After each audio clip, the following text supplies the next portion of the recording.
coletiva de ontem. Ainda falando sobre os BRICS, professora Bia Gomes, tem-se toda essa ideia, né, de uma moeda comum para esses países. Na cúpula não se chegou a falar de uma moeda comum, mas o presidente da Rússia, Vladimir Putin, destacou a necessidade do uso de moedas locais, né, seja a moeda da Rússia, seja a moeda do Brasil, da Índia. Como é que a senhora avalia também essa possibilidade? Há espaço para a desdolarização do comércio internacional, pelo menos entre os países que compõem o BRICS? Ele já começou esse processo dentro do BRICS, porque boa parte do BRICS já faz as suas trocas comerciais com as suas moedas locais. A moeda do BRICS seria uma moeda só para negociação mesmo entre os BRICS. Mas uma outra proposta que foi apresentada, né, nessa cúpula do BRICS e que teve pouca repercussão, mas eu acho que foi uma das mais importantes de todas, foi a criação de um sistema de transação bancário do BRICS. Hoje a gente utiliza o sistema de transação bancária ocidental, que é o SWIFT.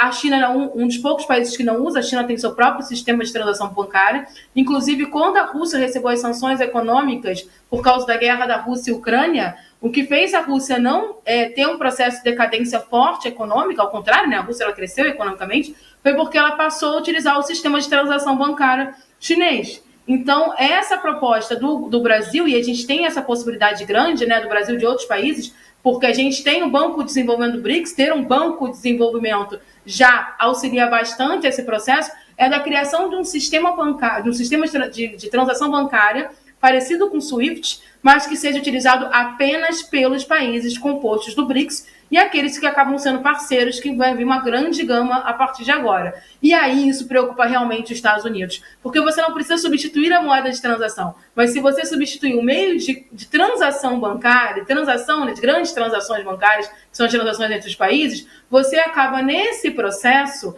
tendo uma diminuição do poder americano e do poder ocidental sobre as transações internacionais. Porque aí como é que você vai sancionar um país que não utiliza o seu sistema de transação econômica? E é sempre bom lembrar que o BRICS, né, a gente fala muito de China, Índia, Rússia, Brasil, né, que são os fundadores, depois a África do Sul, mas o BRICS tem Irã, o BRICS tem Emirados Árabes, o BRICS tem outras potências ali regionais que preocupam muito os Estados Unidos de elas crescerem. Então, por exemplo, se o Irã começa a utilizar um sistema de transação econômica, transação bancária do BRICS, não precisando utilizar o SWIFT, não precisando utilizar ferramentas ocidentais, isso auxilia bastante o crescimento do país, o que para os Estados Unidos atrapalha o expansionismo no Oriente Médio. Então a preocupação do Trump é uma preocupação assim, o BRICS vai fortalecer países onde eles querem entrar e dominar. Né? O Trump está com um olho muito grande na África, inclusive por isso que ele começou a fazer a negociação, né, do tal acordo de paz que